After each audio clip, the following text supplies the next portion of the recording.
Chapter 9, Using Our Resources. Utilizing Our Land. Most of the writing for this book was done while I was sitting on the guest farm Okomitundu, just outside Ochimbingwe in the Erongo region that is owned by my good friend, Dr. Detlef Froman. The farm is situated on 18,000 hectares, of which 10,000 hectares is fenced in as a nature reserve. The animals on the farm include black wildebeest, blesbok, blue wildebeest, duiker, eland, giraffe, hartebeest, impala, klipspringer, kudu, mountain zebra, oryx, ostrich, springbok, steenbok, warthog, and waterbuck. The farm has 20 rooms, 2 heated swimming pools, and an aircraft landing strip. The farm used to be a cattle farm, but has been converted into a guest farm with hunting facilities. Having grown up in cities, I never appreciated the hard work and life that farming entails. Not only are the farmers dependent on nature for rain, they also have to ensure their workers and their workers' families eat, and just when they think everything is okay, they have to go out in the middle of the night because there are poachers on the farm. The Namibian farmer must diversify his activities and include every possible income stream to survive. They need to have cattle and small livestock and add tourist attractions to fully utilize their property. This needs to also include a balanced ecosystem, where hunting is part of the conservation plan.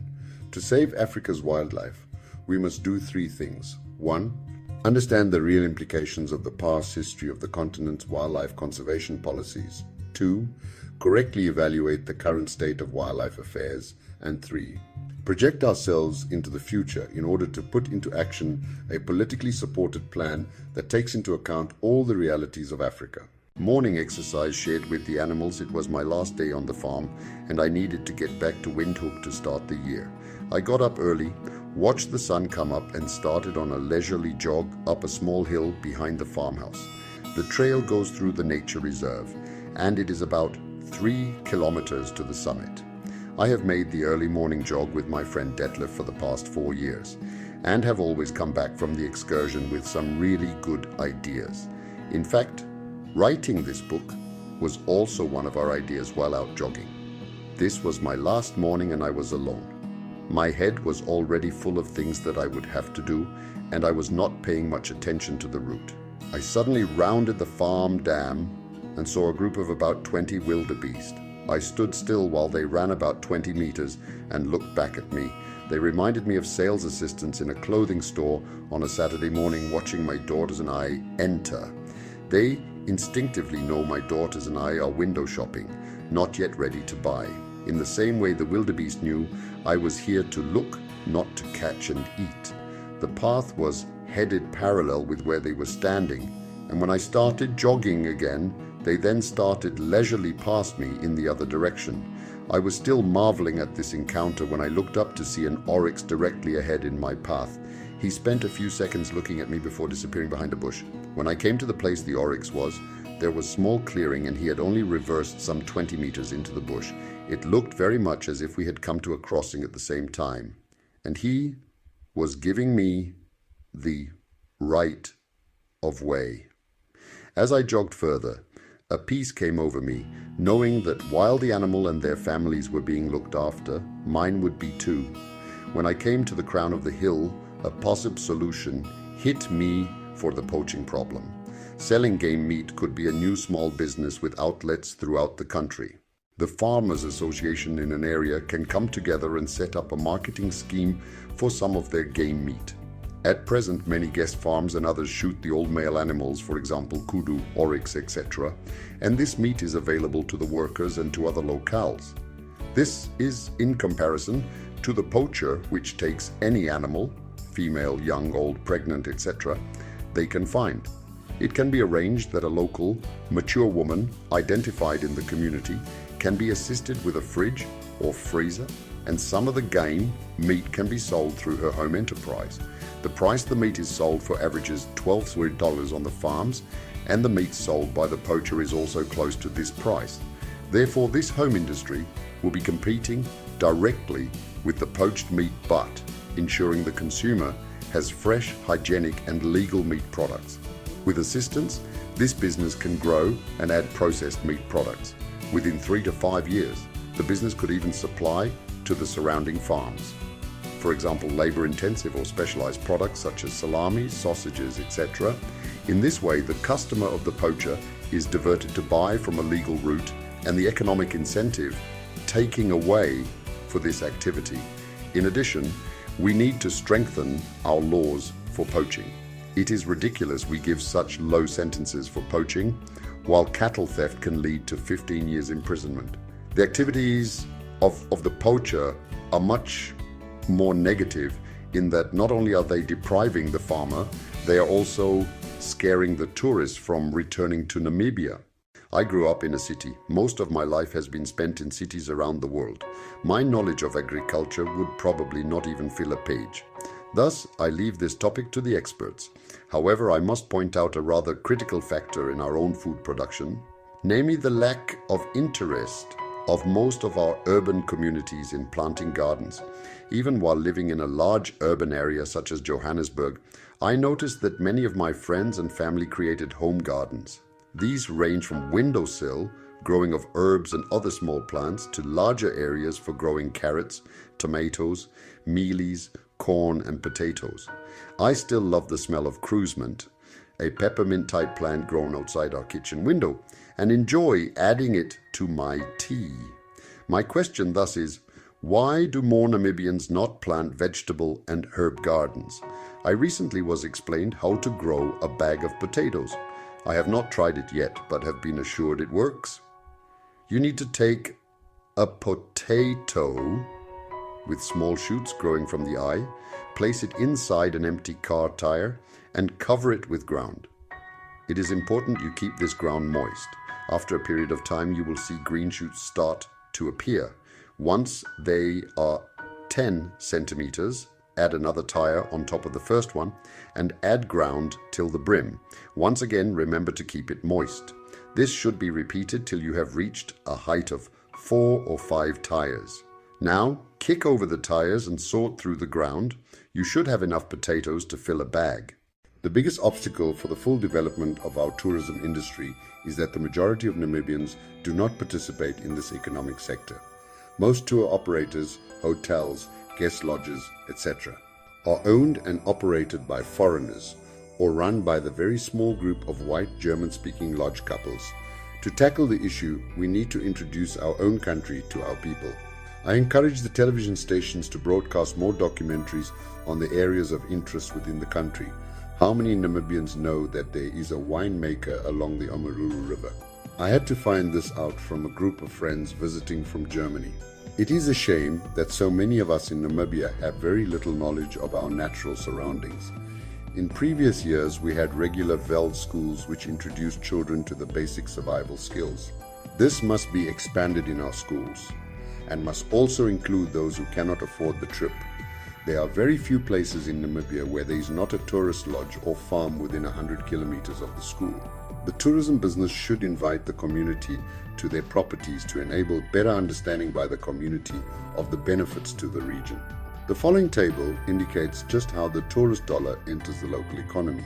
Tourists pay for secondary expenditures, suppliers, ultimate beneficiaries, accommodation, construction supplies and work construction company, artisans, interior furnishings, furniture shops, craftsman, repairs artisans, catering, fresh groceries, agriculture, fishing, local shops, processed foods, bakers, butchers, wholesalers, transportation vehicles, auto dealers, fuel filling stations, riding animals, local agriculture, activities, programs, special tours, skilled, forces, cultural events, local population courses, workshops, skilled, forces, sports equipment dealer or rental of sports articles. I mentioned in the previous section the mostly German-speaking white lodge couples that live and manage many of our hunting farms. This pool of available Namibian staff is becoming less and less. There are fewer couples that have both lodge management skills as well as professional hunting licenses. I propose the professional hunting associations as well as the hospitality training sector must do more to ensure an understanding of this as a career option for young people. This would mean training not only in tourism, hunting and guest management, but would also have to include at least 2 or 3 additional foreign languages being mastered. I challenged the telecommunications companies together with tourism companies to place web cameras around the country, providing live feeds into an internet site. Secondly, I propose an internet competition via YouTube for the most original video from Namibia. For example, the story of the rooster that looks after a rhinoceros, or a video of a town accompanied by local music. I made a video of Rehoboth a few years back with music provided by the Riho Combo Band. The cost was less than $350, plus of course the equipment lent from a friend. In September 1998, I had a meeting with Diamond Fields International, who has a mining concession off the coast of Luderitz. From this meeting, certain information led me to follow up a lead, namely that one of the islands in the Bay Area does not have an exclusive prospecting license on it. In researching this, I found out that Flamingo Island is considered by NAMDEB to part of their license area, even though their license stipulates from the low water mark landwards. Their argument has been that this is an islet, as it can be reached over land during the low tide. However, the German maps of this period, 1910, clearly indicate this is an island. The Germans actually filled in the land between the mainland and Flamingo Island to use as a railhead to vessels. The size of the island is less than the maximum area allowed under a non-exclusive prospecting license, and I therefore visited the area to peg my claim. I was not able to reach the island as I would have to cross the restricted diamond area. I visited the police and asked for this clearance, but it was refused me till they could get clarity from the Ministry of Mines and Energy. The police officer, Warrant Officer Anderson, traveled to Windhoek on 20 November and promised to get back to me as soon as possible. On the morning of 20 November, I prepared a facsimile and faxed it to the Mining Commissioner, Minister and Permanent Secretary. The Mining Commissioner was in meetings the whole day and I was told he would call me back. I followed up with the ministry upon my return to Windhoek and was informed the ministry considered part of the NAMDEB license. I was not able to get my lawyers to represent me as they would have a conflict as NAMDEB was also their client. Interestingly enough, the Ministry of Environment and Tourism wrote to me to inform me they would only be able to provide their input on the matter once I had completed an economic impact assessment. Till today, I have no answer on my claim to Flamingo Island. All Namibians can become miners. The ministry has a non-exclusive prospecting license, NEPL, that costs $50,000 per year. That's right. For $50, you have the right to stake a claim for mining purposes. If you find something interesting that you think has potential, you can take it to the Geological Survey near Eros Airport and they will analyze your sample. Once you have identified your mineral, the ministry will further assist you in getting financing to enable you to mine.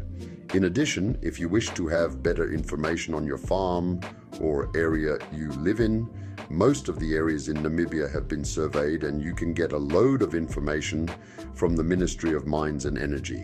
I have, however, a problem with the large mining concessions being granted in Namibia. The companies are allowed to mine, but very little value addition is taking place in the country. We need to make our mining royalties much higher and reduce them if value addition is done in the country. It is great for Namibia that there are quite a few uranium deposits. The scary thing is, what is this doing to our environment? For example, what will happen to the Roosing pit once mining is completed? Will we be able to fill it up with seawater and make a lake? But on a more serious note, we have to think in the long term what this will do to our country. All mining contracts, not only uranium, be passed through Parliament. This will make the process much more transparent and allow for more public input and hopefully ensure long-term planning. Some years back, I had a discussion with an engineer about the possibility of a nuclear plant in Namibia. My first reaction was the fear of what if something should go wrong. He assured me that the modern-day nuclear reactors are quite safe. This was before the tsunami in Japan. So, why not build a nuclear plant in Namibia? We can give out the building and operating of the plant to companies acceptable to the United Nations. This way, we will have enough electricity to create a desalination plant to meet our coastal water demands as well as sell to our Southern African neighbors. The question, of course, is what about the military use of the waste? Professor Dr. Jerzy Maisha, Dr. Ludik M. Bednars, and Dr. Detlef Froman approached Dr. Edward Teller and asked some specific questions related to the implementation of a new type of nuclear reactor. What do you see as the future prospect for nuclear power for electricity and heat generation in the United States and Europe? What kind of reactors, fission or fusion? We propose a new type of nuclear fission reactor optimized for the generation of heat on demand. A reactor must automatically deliver more thermal power when electricity is demanded from the associated central station and must not overheat when power demand is reduced. For security and environmental reasons, we propose the reactor will be placed underground. Fusion reactors could be more expensive and still not feasible.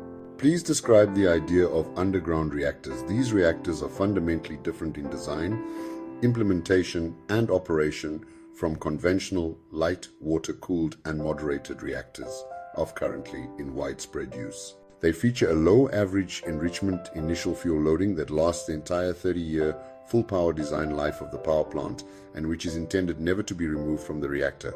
Edward Teller's proposal for the third millennium, 2003. The topic of small mining reminds me of fishing in Namibia. Everyone knows about fishing at the coast, but not many people realize that for a few dollars per year, they can get a license to fish at our inland dams as well. In fact, as a fisherman, I do not have to pay entrance to the resorts that also use the dam area. Like most Namibians, I grew up knowing only one way of preparing fish. The fish was dipped in egg and flour and then fried. This was normally eaten with potato chips or just bread, if there was nothing else. When I moved to Paris, France, it was a culinary shock. The variety was endless and the taste superb. I still regularly prepare fish at home and often get asked my secret for making fish dishes. Even my father, who believes fish and chicken are vegetables, has not complained when eating one of my fishy meals. The secret is very much like when we prepare game meat. You need to know the type of fish and which spices and condiments. One of the projects I worked on while at UNIDO was getting business linkages to the fishing industry in France. I spent a lot of time visiting various fishing laboratories and processing plants. I even got a guided tour of the new fish canning factory in Walvis Bay, 1995, provided by the equipment manufacturers from France. During this visit to Namibia, I also learned a lot about the various wines you choose during a meal. 2 years working with the fishing industry certainly taught me a lot. The highlight must have been the eventual licensing of swordfish in Namibian waters. The fishing industry is facing serious challenges, from the exchange rate to fuel prices. However, praise must be given to this ministry for managing this resource. Their handling of the Namibianization process is also something that should be emulated in other sectors of the economy. It is important to praise the ministry for the creation of the Namibia Fish Consumption Trust.